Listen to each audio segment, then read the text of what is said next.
Servus, Glück auf und herzlich willkommen zu einem weiteren FC Bayern Talk. Leute, diesmal beschäftigen wir uns mit unserem aktuellen Kader. Und ob ich noch Baustellen sehe oder nicht, wo wir unsere Schwächen haben, wo wir vielleicht unsere Stärken haben. Und bevor wir da reingehen, wie immer der Hinweis, wenn euch gefällt, was ihr seht, hypen, liken, kommentieren, abonnieren, Glocke aktivieren, wenn ihr nichts verpassen wollt. Und wie immer, wenn ihr euch ein neues Bayern-Trikot gönnen wollt oder irgendwas anderes aus dem FC Bayern Fanshop hier unten, nehmt den ersten Link in der Videobeschreibung oder im angepinnten Kommentar. Ist einfach ein Affiliate-Link vom FC Bayern Fanshop, wo ich dann einen kleinen Anteil bekomme von dem, was ihr euch da so gönnt. Ja, und für euch hat es keinerlei Mehrkosten. Gut, damit steigen wir rein. Unser aktueller Kader, ja, Neuverpflichtungen, Abgänge, Neuverpflichtungen, denke ich, haben wir mit Saibari und Brown zwei sehr, sehr gute Transfers getätigt. Abgänge haben wir Aseko für 12 Millionen, für 8 Millionen. Haben wir Daniel Peretz, Alexander Nübel für 6,25, Kusi Asare für 6, Svonarek und Aseko, beziehungsweise Aseko haben wir jetzt zurückgeholt, Svonarek für 1,5. Ja, so dass wir roundabout etwas über 30 Millionen eingenommen haben. Aktuell an Transfereinnahmen und ausgegeben haben wir 100, 110, so roundabout, würde ich sagen. Für Nübel, ja, ich denke nicht, dass sie irgendwie von den 6,25 Millionen, die wir da bekommen, auch nur irgendwie 1 Cent beim FC Bayern bleibt. Das wird man wahrscheinlich Alexander Nübel noch als Abfindung in den Arsch geschoben haben, damit der Vertrag endlich weg ist. Grüße gehen nochmal raus an Brazzo, der Alexander Nübel auf jeden Fall zum Multimillionär gemacht hat. Hut ab dafür. Ja, aber darum soll es jetzt nicht gehen. Wie sehe ich unseren aktuellen Kader? Wo sehe ich noch Schwächen? Wo sehe ich Handlungsbedarf? Fangen wir an mit der Torwartposition. Ich denke, Torwartposition sind wir mit Manuel Neuer, Ulle, Urbich sehr, sehr gut aufgestellt. Natürlich nur, wenn man Jonas Urbich als klare Nummer 1 ins Tor stellt. Das wäre mein Take. Ja. Ich denke, Manuel Neuer hat bei der WM gezeigt und auch in der letzten Saison beim FC Bayern, was der Leistungszenit ist. Wird sehr wahrscheinlich nicht passieren. Ja, Manuel Neuer wird die klare Nummer 1 bleiben, gehe ich von aus. Und Urbich wird seine paar Spiele kriegen, weil Manuel Neuer es ja auch nicht hinbekommt, alle 3 Tage noch ansatzweise gute bis sehr, sehr gute Leistung zu zeigen. Baustelle sehe ich da nicht. Ich habe volles Vertrauen zu Jonas Urbich. Ich bin gespannt, ob man Urbich ja eher die 1 gibt wie Manuel Neuer. Ich wage es zu bezweifeln, dass das passieren wird, weil auch Kompany eher ein Trainer ist, dem die Erfahrung sehr wichtig ist. Ja, wir werden es sehen. BBC. Interessante Geschichte auf jeden Fall. Handlungsbedarf sehe ich auf dieser Position nicht. Ich sehe, wenn dann Handlungsbedarf, sollte Manuel Neuer wieder so durchschnittliche Leistung bringen, wie er sie auch bei der WM gezeigt hat. Dann musst du Jonas Urbich ins Tor stellen. So. Ich bin gespannt, ob man dann dazu die Eier haben wird. In der Verteidigung, aktueller Stand, haben wir Upamecano, Jonathan Tah als Stamm-Innenverteidigung und ich glaube, das ist überragend. Ja, da ist auch wenig in Europa, was besser ist, wenn es überhaupt was gibt, was besser ist. Beide haben eine sehr, sehr starke WM gespielt. Upamecano eine überragende WM. Dazu haben wir Minjay, den ich auch nicht abgeben würde. Ja, der hat auch eine überragende letzte Saison gespielt. Da hast du 3 Innenverteidiger, die super stark sind. Ja, dazu hast du einen Stunny, der auch als Innenverteidiger spielen könnte, wenn es gebraucht wird und das auch sehr, sehr gut kann. Ja. Ito, bin ich gespannt. Ich denke, wenn da ein Angebot kommen wird, wird ein Ito noch den Verein verlassen. Rafa Guerrero ist ja schon weg. Vertrag ist ausgelaufen. Ja, Außenverteidigerposition sind wir doppelt besetzt, wenn wir jetzt Conny Leimer dazu zählen als Außenverteidiger. Wir haben auf der rechten Seite Stunny und Conny, würde ich jetzt mal so hinstellen, die natürlich auch beide auf der linken Seite spielen können, aber du hast auf der linken Seite jetzt Brown und Alphonso Davies. Auch da sehe ich eigentlich keinen Handlungsbedarf. Ja, also wenn ich Stunny gesehen habe bei der WM, Ja, hat eine durchwachsene Saison gehabt beim FC Bayern, muss man ehrlich sein. Aber du müsstest schon so ein von Brown-Format holen für die rechte Seite, damit es wirklich eine Verbesserung ist. Ja. Und dann machst du dir halt die Baustelle auf, was machst du mit Stunny? Was machst du mit Conny? So, ja. Man hat mit Conny jetzt verlängert. Also von daher gehe ich nicht davon aus, dass sich auf der rechten Verteidigerposition noch was tun wird, auch wenn da öfter irgendein Dünnpfiff in irgendwelchen Zeitungen steht. Ich sehe da auch keinen Handlungsbedarf. Wir sind da gut aufgestellt. Alphonso Davies wird super schwer haben. Ich glaube nicht, dass Alphonso Davies auch nur ansatzweise ein Nathaniel Brown gefährlich werden kann. Alles, was ich bei der WM gesehen habe, wenn der Junge das bei uns bringt, was er da gezeigt hat, wird Alphonso Davies kein Spiel mehr als Stammspieler machen. Ich wüsste nicht wo, wie, warum. In der Offensive nicht, da sind wir viel zu gut besetzt. Und Nathaniel Brown bringt alles mit, was du als Außenverteidiger beim FC Bayern brauchst. Der ist super offensiv stark, der ist aber auch super defensiv stark, ist schnell, ja, kann gute Bälle spielen, hat ein gutes Dribbling, ist ein perfekter Spieler für das System FC Bayern. Ich weiß nicht, wo Alphonso Davies da ansatzweise ernsthaft eine Konkurrenz darstellen sollte. Kann er nicht. Hat er gar nicht die fußballerischen Qualitäten zu. Ja, und nach seiner Verletzung sowieso super schwierig für ihn. Rechte Seite, ja, sehe ich auch ganz klar Stunny vor Conny, weil Stunny einfach der gelernte Außenverteidiger ist. Ja. Und wie gesagt, bei der WM hat er auch nochmal einen Stepper gemacht. Auch so in Richtung Führungsspieler hat er schon beim FC Bayern. Aber wie gesagt, da war es teilweise ein bisschen durchwachsen. War aber teilweise auch super wichtig. Und ich glaube, wenn man jetzt Stunny auch das Vertrauen schenkt, ich glaube, er wird es dem FC Bayern auch zurückzahlen als rechter Verteidiger. Ja, da sehe ich ihn. Conny, Conny sehe ich in der kommenden Saison eigentlich als Hybrid. Und ich glaube, Conny, wenn Kompany natürlich seine Eier findet, das ist so das Thema, ja, mal auf Josua Kimmich bezogen, dann hat Conny Leimer auf jeden Fall Chancen, auch in der Zentrale mal wieder Fuß zu fassen. Und da kann er uns, glaube ich, auch sehr, sehr gut weiterhelfen. Ne?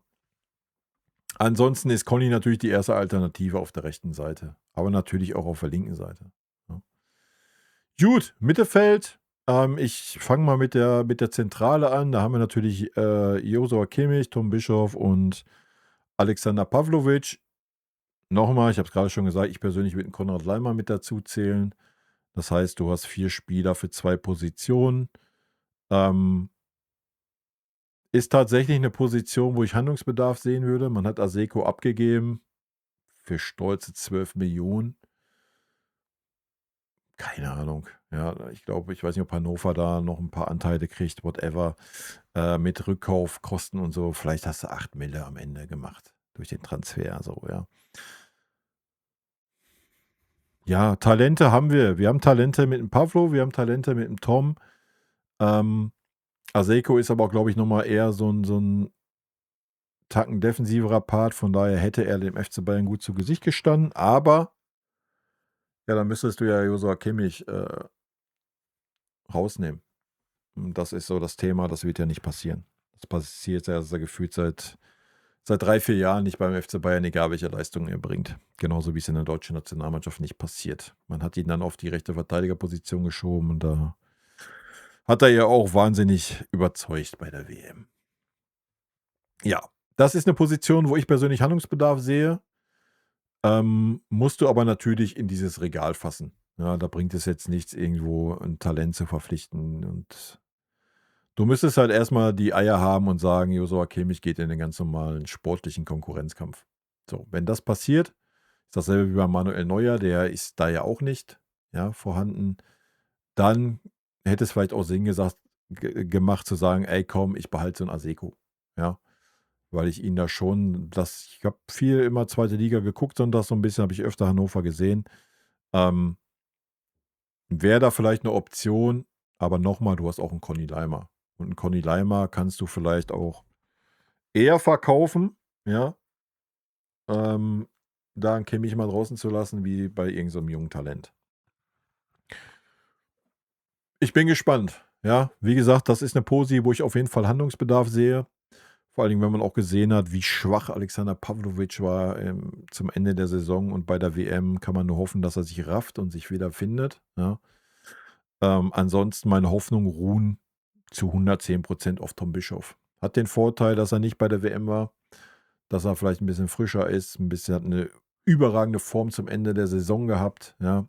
Und ja, ich hoffe, Vinny gibt Tom Bischoff die Chance. Ob neben Josh, neben Pavlovic schwierig, denke ich. I don't know. Ja, wie gesagt, es ist schwierig, wenn du Spieler in deiner Mannschaft hast, die außer sportlicher Konkurrenz stehen, und ich bin sehr gespannt. So, ja. Ist auf jeden Fall eine Position, wo wir Schwächen haben. So, wenn wir eine Schwäche haben in diesem Kader, ist es die Zentrale.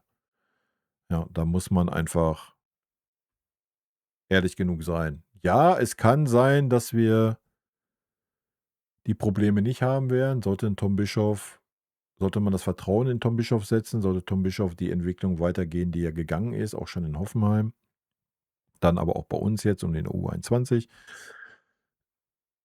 dann haben wir da eine 1A. So, ja, dann geht es aber immer noch, die zweite Position adäquat zu besetzen, ne? Und dann nicht immer nur Josua, Josua, Josua rumdümpeln zu haben. So, weil dann wird das auch weiterhin eine Schwachstelle sein. Ja. Also, schwierig. Ich sehe da Handlungsbedarf. Es wird nichts passieren, weil du an Josua Kimmich, wir haben es mit Aseko gesehen, an Josua Kimmich nicht in irgendeinen sportlichen Konkurrenzkampf schicken wirst. Von daher heißt es, Josua spielt immer, er wird da rumdümpeln, und einer von den dreien, Conny Leimer, Tom Bischoff, Alexander Pavlovic, darf neben ihm rumlaufen. Darauf wird es hinauslaufen. Und dann hast du am Ende des Tages 4 Spieler für die Zentrale, oder wenn du Conny rausrechnest, 3 Spieler für die Zentrale, aber dann Kimmich immer spielt und immer 90 Minuten, reicht das auch. Punkt. Ja, dann reicht das auch. Es bringt ja nichts, dann zu sagen, ich setze 3 Spieler auf die Tribüne. Ja, so. Solange dieser Mann nicht in sportlichen Konkurrenzkampf steht, reicht das völlig aus, dass du für die Position, die neben ihm ist, 2 Spieler hast mit Conny Leimer. Noch ein Hybrid, der gleichzeitig als Außenverteidiger spielen kann. Völlig fein.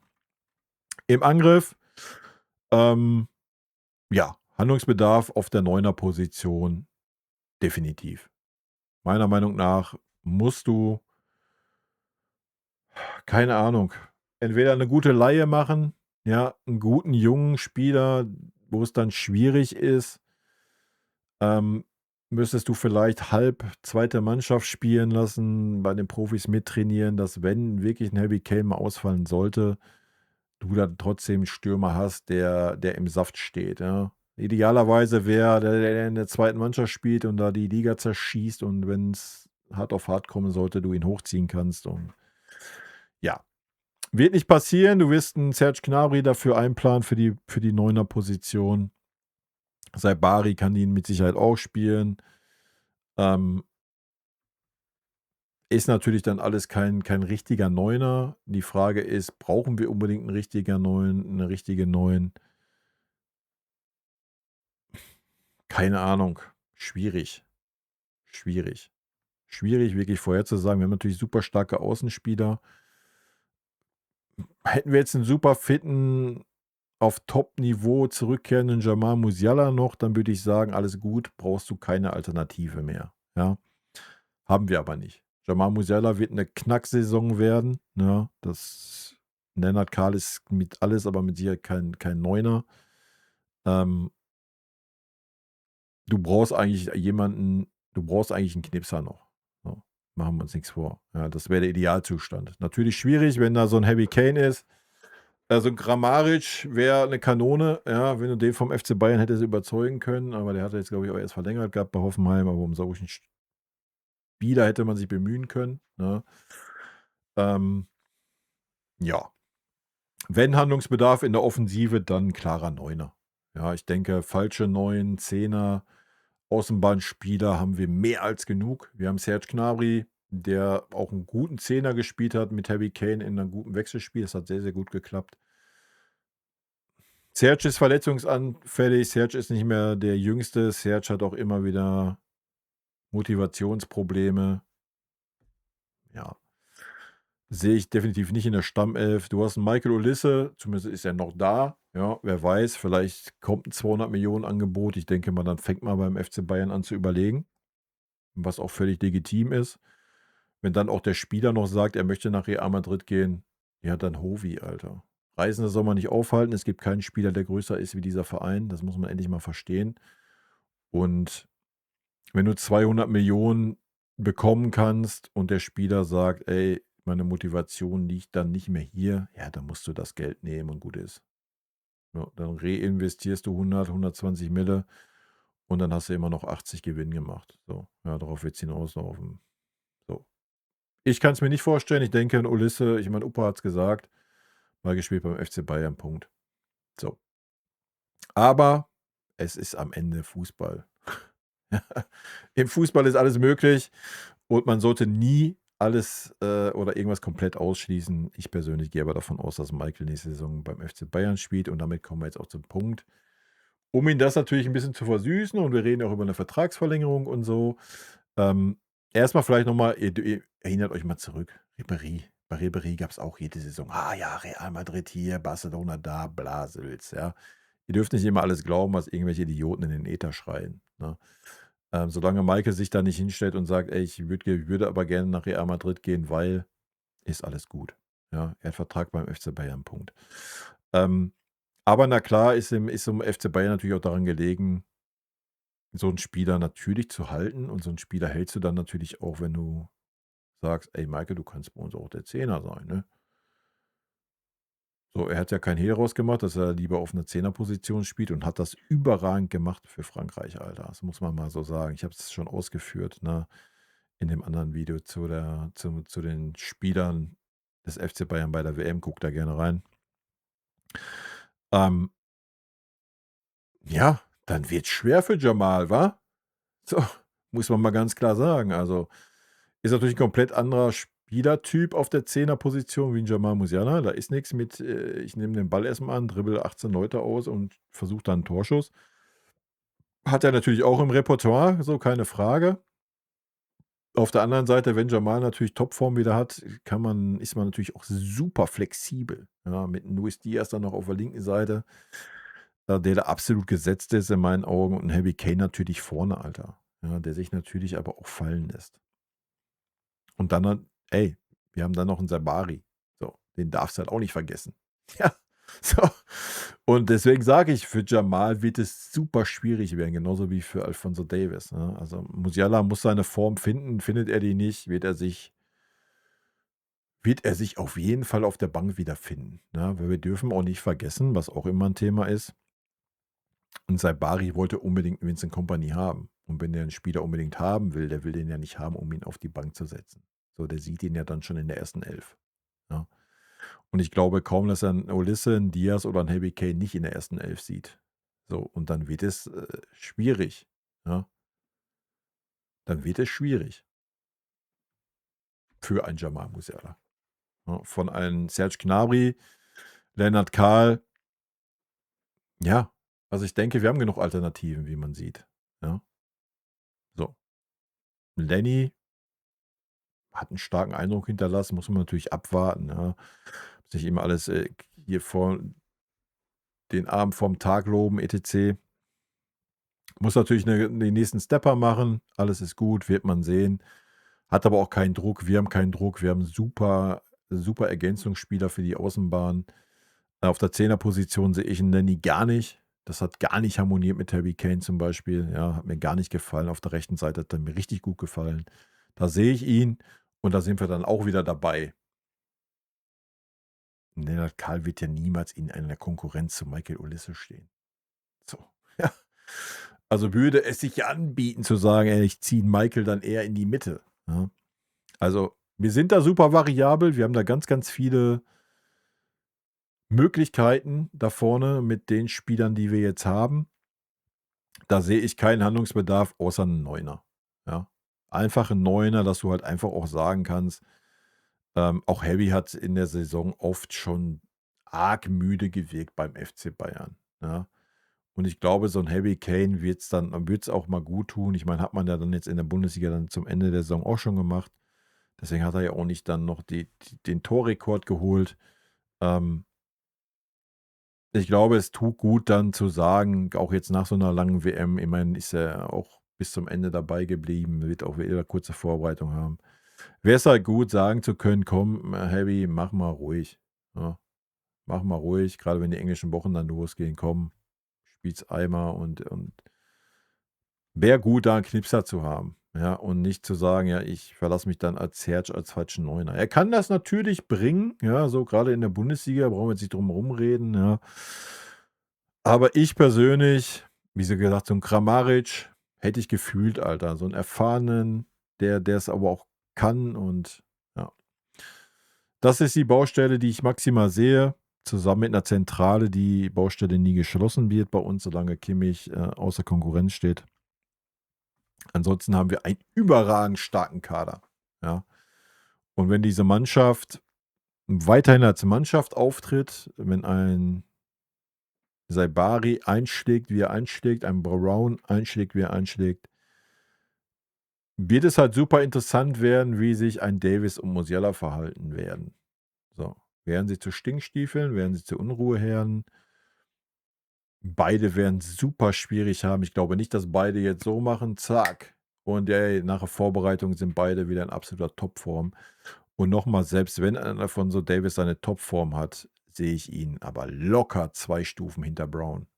Ja. Also wenn der das abrufen kann, was ich bei der WM gesehen habe.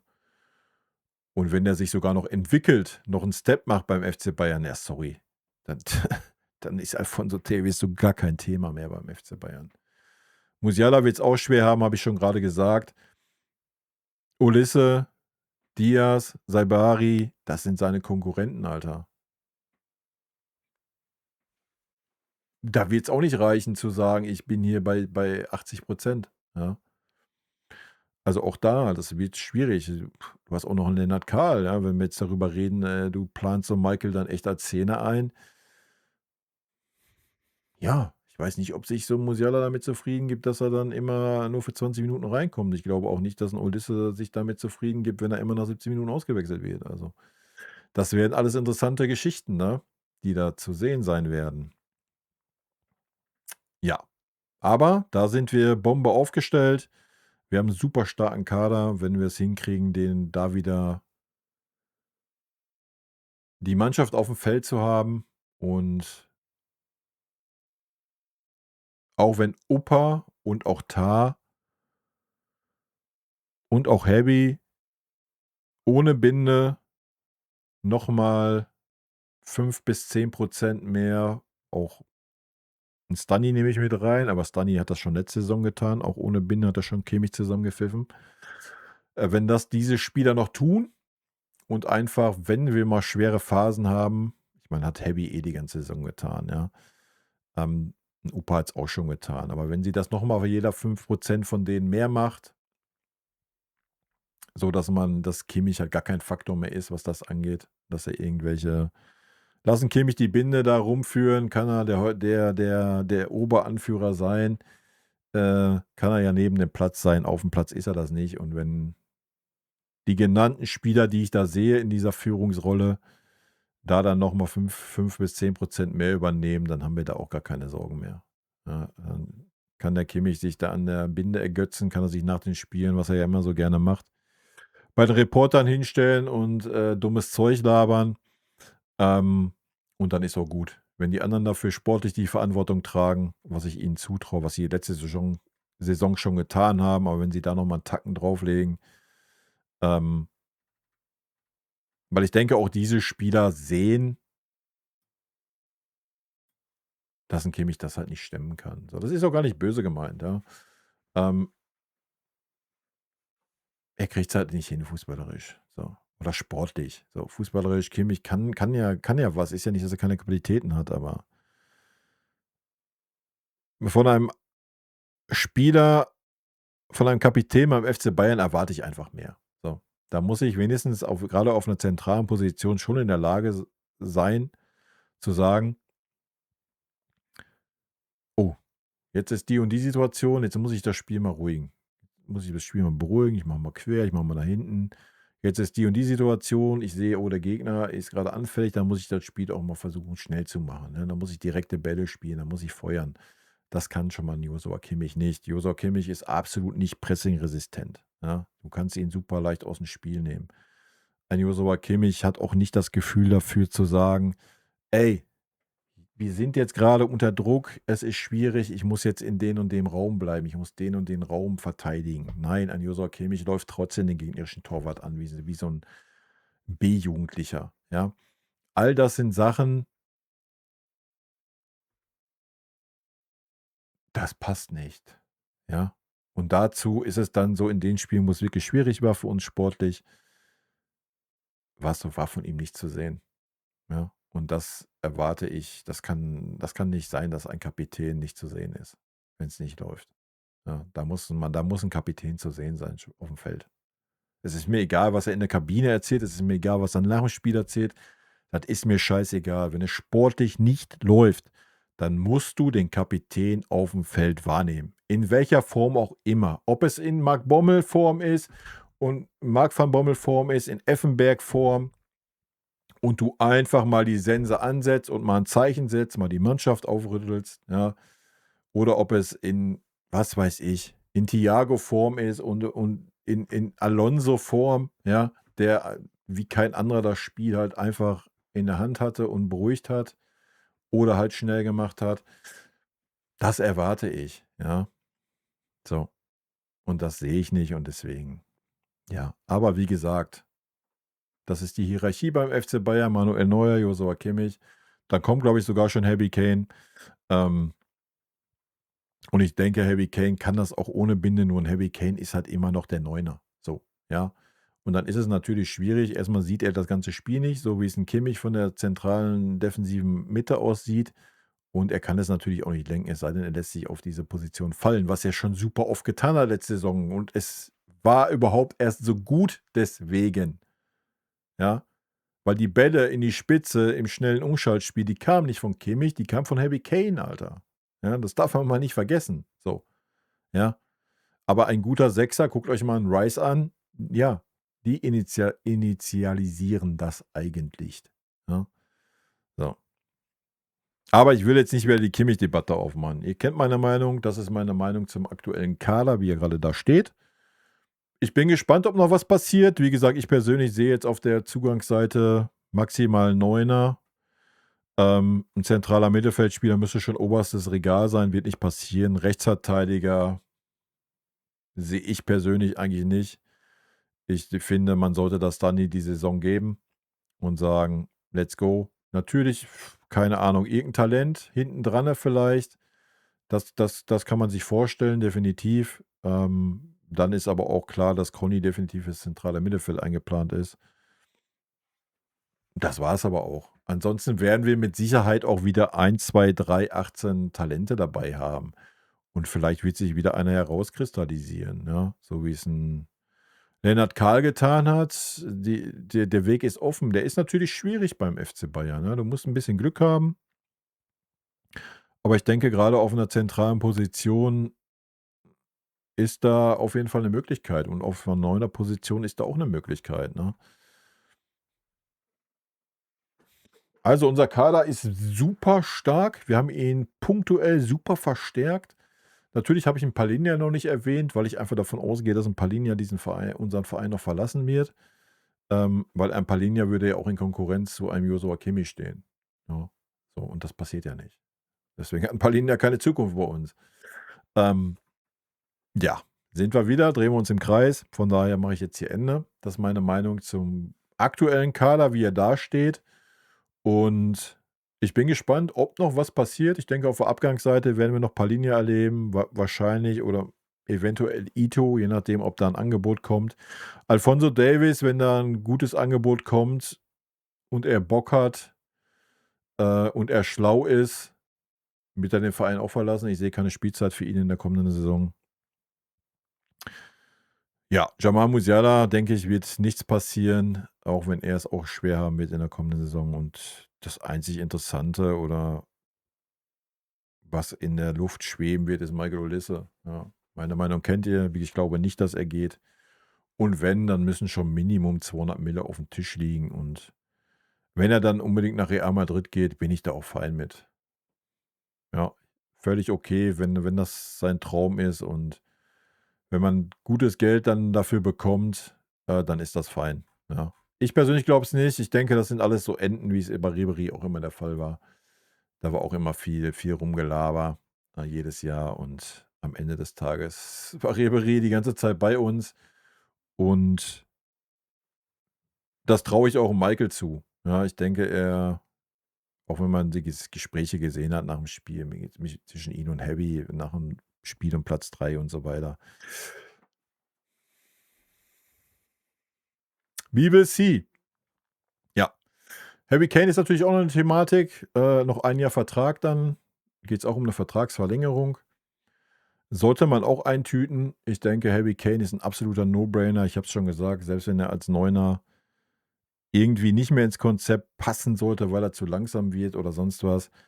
Junge, der ist ein überragender Zehner, der Mann. Der ist ein überragender Achter und zur Not ist er ein sehr, sehr starker Innenverteidiger und ein sehr, sehr guter Sechser. Ja, also, über was reden wir? Ja, den kannst du blind, ganz davon abgesehen, was er als Führungsspieler und als Persönlichkeit darbietet. Ja, also, ich denke, da verbietet sich jegliche Diskussion. Meine Meinung. Ihr könnt natürlich eine andere haben. Leute, rot-weiße Grüße gehen raus. Und wie gesagt, wenn ihr euch was vom FC Bayern gönnen wollt aus dem Fanshop, nutzt gerne den Link aus der Videobeschreibung oder im angepinnten Kommentar. Damit unterstützt ihr, was ich hier so tue. In diesem Sinne, tschüssikowski.